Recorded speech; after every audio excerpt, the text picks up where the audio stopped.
রিমান্ডে নিয়ে পা উপরে ঝুলিয়ে মাথা নিচে জিভের সাথে ইলেকট্রিক শক দিয়ে এত পরিমাণে মারা হয়েছে তৌহিদ আফ্রিদিকে। এক পর্যায়ে তৌহিদ আফ্রিদি মার সহ্য করতে না পেরে সমস্ত গোপন সত্য ডিবির কাছে স্বীকার করলেন। চাঞ্চল্যকর তথ্য বেরিয়ে এসেছে। তৌহিদ আফ্রিদি শুধু একটা নয়, বেশ কয়েকজন মানুষকে নিজের হাতে হত্যা করেছেন, এমনকি বেশ কিছু নারীকে ধর্ষণ করেছেন। সেই সমস্ত গোপন তথ্য তৌহিদ আফ্রিদি নিজের মুখে স্বীকার করেছেন। হত্যার দায়ে তবে কি তৌহিদ আফ্রিদিকে ফাঁসিতে ঝুলিয়ে মেরে ফেলা হবে? চাঞ্চল্যকর তথ্য উঠে এসেছে। রিমান্ডে নেওয়ার পর প্রথম 1 ঘন্টা পর্যন্ত তৌহিদ আফ্রিদিকে ইচ্ছে মতো মারা হয়েছে, কিন্তু তখনও পর্যন্ত মুখ খোলেননি তৌহিদ আফ্রিদি। শেষ পর্যায়ে রিমান্ডের সবচেয়ে ভয়াবহ যে শাস্তি তা দেওয়া হয়েছিল তৌহিদ আফ্রিদিকে, অর্থাৎ পা উপরে ঝুলিয়ে মাথা নিচে রেখে জিভের সাথে হাই ভোল্টেজ ইলেকট্রিক শক দেওয়া হয়েছে এবং ফুটন্ত তেল তৌহিদ আফ্রিদির পায়ের আঙ্গুলের সাথে দেওয়া হয়েছে। এর ফলে পা পুড়ে যাচ্ছিল, পায়ের নখ টেনে বের করা হচ্ছে। এমন কি এক পর্যায়ে মাথা উপরে এবং পা নিচে রেখে পায়ের নিচে পেটানো হয়েছে। এত পরিমাণ মার সহ্য করতে না পেরে নিজ মুখে স্বীকার করলেন তার অপকর্মের কথা, যা জানলে আপনার গায়ের নিচ থেকে মালিশ হয়ে যাবে। যেই তৌহিদ আফ্রিদিকে আপনারা ভালো একজন মানুষ হিসেবে চিনতেন, মাঝে মধ্যে দেখা যেত যে সোশ্যাল মিডিয়াতে খুব ভালো কাজ করে, কিন্তু তৌহিদ আফ্রিদির নিজের টিমমেট রাহির মুখ থেকে শুনুন যে তৌহিদ আফ্রিদি কতটা খারাপ ছিল। আমি কিন্তু হেরে বাঘের মতো ডরাই, আমি না, আমাদের টিমের সবাই তার বাঘের মতো ডরায়। কারণ মানে সে অন্যরকম মানুষ ভাই। সে ক্যামেরার ভিতরে একরকম, কিন্তু ক্যামেরার বাইরে খুব ডেঞ্জারাস একটা লোক। তারা কিন্তু সবাই ভয় পায়। ইউটিউব ইন্ডাস্ট্রিতে একটা টাইমে তার সবাই বাঘের মতো ভয় পাইতো। সবাই তার অফিসে ডাকাইতেছে। যারা আমরা টিমের যারা মানে ছাত্র আন্দোলনের সময় তার বিপক্ষে চলে গেছিলাম, তার বেল্টের বাড়ি আমার তো বেশি কেউ খায়নি। তো বেল্ট খুইলা আমার কুত্তার মতো পিড়াইতো। কারে ধরবেন, কারে মারবেন, কারে কি করবেন, আপনার মনের মধ্যে শুধু এইসব হারামি। আল্লাহ কি আমরা ছাড় দিব? তৌহিদ আফ্রিদির একটি কলে ডিবি অফিসের মধ্যে ধরে নিয়ে আমাকে 1 ঘন্টা নির্মম ভাবে পিটায় এবং সেদিন আমি ভিতর থেকে মরে যাই এবং আমাকে বলা হয় যদি এই ঘটনা আমি কাউকে বলি তাহলে আমাকে তারা গুম করে দেবে। তো আপনারা বুঝতেই পারছেন যে রাহি ছিল তৌহিদ আফ্রিদির একমাত্র কাছের লোক। সে নিজের মুখে বলছেন যে তৌহিদ আফ্রিদি এই সমস্ত অপকর্ম করত, কিন্তু আইন তো শুধুমাত্র অন্য মানুষের কথাই চলে না। তাই তৌহিদ আফ্রিদির নিজের মুখ থেকে স্বীকার করানো হয়েছে যে তিনি কতজন মানুষকে হত্যা করেছেন, কতগুলো মেয়েকে ধর্ষণ করেছেন। তৌহিদ আফ্রিদির সাথে আমার একটা বন্ধুর মাধ্যমে যোগাযোগ হয়। তো ও আমাকে বিভিন্ন রকমের সহায়তার হেল্পেরই দেখায়, যে আমাকে আশ্বাস দেয় যে আমাকে কন্টেন্ট ক্রিয়েট করতেও আমাকে হেল্প করবে। এভাবে করে আমাদের কথা চলতে থাকতো। এক সময় মানে সম্পর্কের দিকে এগিয়ে যায়।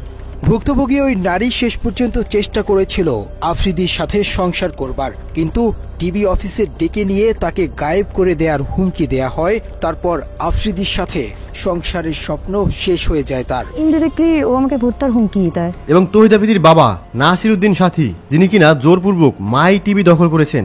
নাসিরউদ্দিন সাহেবের কথা ভিডিও এডিটর ছিল, সে আমার অফিসে আসতো প্রোগ্রাম দেওয়ার জন্য। মাই টিভির সব ভ্যাট ট্যাক্স কাগজপত্রেও প্রকৃত মালিকের নামের জায়গায় বিলকিস জাহানকে পাওয়া যায়। বেরিয়ে এসেছে চাঞ্চল্যকর তথ্য। কেন তৌহিদ আফ্রিদি অন্য মানুষকে হত্যা করেছিল জানলে আপনার গায়ের লোম দাঁড়িয়ে যাবে।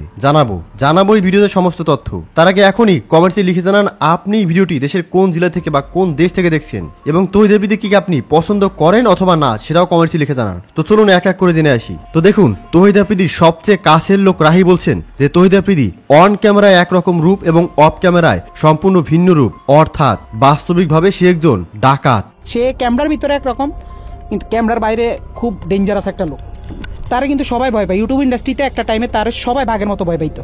শোনা যাচ্ছে যে বিভিন্ন পয়সাওয়ালা লোকজন, মানে যাদের কাছে অনেক টাকা পয়সা রয়েছে, তাদেরকে ডিবি হারুন ক্ষমতা থাকাকালীন অবস্থায় গ্রেপ্তারের নাম করে ধরে নিয়ে যাওয়া হতো এবং তারপর তৌহিদ আফ্রিদি তার ডাকাত বাহিনী দিয়ে ইচ্ছে মতো মারধর করত, গুম করে ফেলার ভয় দেখাতো এবং বলতো যে এত কোটি টাকা অনুদান দিতে হবে, সেই টাকা যদি দেওয়া হয় তাহলে তুই প্রাণে বাঁচতে পারবি, নয়তো বা বাঁচতে পারবি না। এবং জানলে আপনার গায়ে লোম দাঁড়িয়ে যাবে, যখন কোটি কোটি টাকা বাঁচার জন্য তৌহিদ আফ্রিদিকে দেওয়া হতো, তারপর তৌহিদ আফ্রিদি সেই লোককে প্রাণে মেরে ফেলতো, কারণ যাতে কোনো প্রমাণ না থাকে। কারণ যদি কোনো মানুষ টাকা দিয়ে কোন রকম তৌহিদ আফ্রিদির হাত থেকে বেঁচে আসতে পারতো, তাহলে সেই লোক যদি পরবর্তী বার তৌহিদ আফ্রিদির গোপন তথ্য ফাঁস করে দেয়, এই ভয়েই নাকি তৌহিদ আফ্রিদি তাদেরকে প্রাণে মেরে ফেলতো। বেধড়ক মারধর স্টার্ট করে আফ্রিদি নিজে। তোকে এখন গুম করে দেবে, তোর লাশ কই পড়বে এটা তোর মা বোনও খুঁজে পাবে না। তোর তো বাপ নাই, তুই তো বুঝবি না, তোর মা বোন তোরে হারাইলে বুঝবে।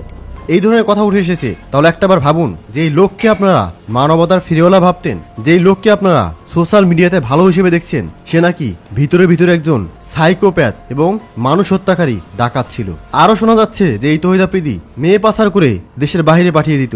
বিশেষ করে অনলাইন ডেটিং অ্যাপসের মাধ্যমে সুন্দরী মেয়েদের সাথে তৌহিদ আফ্রিদি প্রথমে প্রেমের সম্পর্ক করত, এরপরে টাকার প্রলোভন দেখিয়ে তাদেরকে ডেটিংয়ে নিয়ে যেত এবং তারপর সেই মেয়েদেরকে চোখ বেঁধে গাড়িতে উঠিয়ে তার গোপন আস্তানায় নিয়ে যেত এবং সেখানে ইচ্ছে মতো মারধর করে বলতো যে তোকে যেখানে যা যা করতে বলবো তা তা করবি, নয়তোবা তোকে প্রাণী মেরে দেবো। এবং তার সেই লোমহর্ষক হত্যাকাণ্ডের ভিডিও দেখাতো সেই সমস্ত মেয়েদেরকে, বলতো যে আমার কথা না শুনলে ঠিক এই পরিণতি হবে তোর। তো সেই সমস্ত মেয়েরা প্রাণের ভয়ে তহিদ আফ্রিদির সমস্ত কথা মেনে নিত। তারপরে নাকি তহিদ আফ্রিদি এই মেয়েদেরকে বিশেষ করে বিদেশি দালালদের কাছে চড়া দামে বিক্রি করে দিত। মানে ভাবা যায় যেই মানুষটাকে আপনারা সোশ্যাল মিডিয়াতে এত ভালো দেখতেন, সে ভেতরে ভেতরে এই সমস্ত কাজ করে কারি টাকা কামিয়ে নিত এবং সেই টাকা দিয়ে সামান্য কিছু টাকা গরিব অসহায় মানুষকে বিভিন্ন বন্যার সময় দান করত এবং এভাবেই লোকচক্ষুর আড়ালে অপকর্ম করে মানুষের কাছে ভালো সেজেছিল এই তহিদ আফ্রিদি। এমনটাই কিন্তু বেরিয়ে এসেছে। বলা হয় সত্য কখনো গোপন থাকে না। তো দেখুন বেশ কিছু সোশ্যাল মিডিয়া ইনফ্লুয়েন্সার এই তহিদ আফ্রিদির ব্যাপারে মুখ খুলতে শুরু করেছে। তো আপনাদের কি মনে হয় এই তহিদ আফ্রিদিকে কি ফাঁসি দিয়ে মেরে ফেলা উচিত নাকি তহিদ আফ্রিদিকে ছেড়ে দেওয়া উচিত? আপনাদের মন্তব্য কমেন্টসে লিখে জানাবেন। পরবর্তী আপডেটগুলো সবার আগে দেখার জন্য চ্যানেলটিকে সাবস্ক্রাইব করে রাখুন। ধন্যবাদ।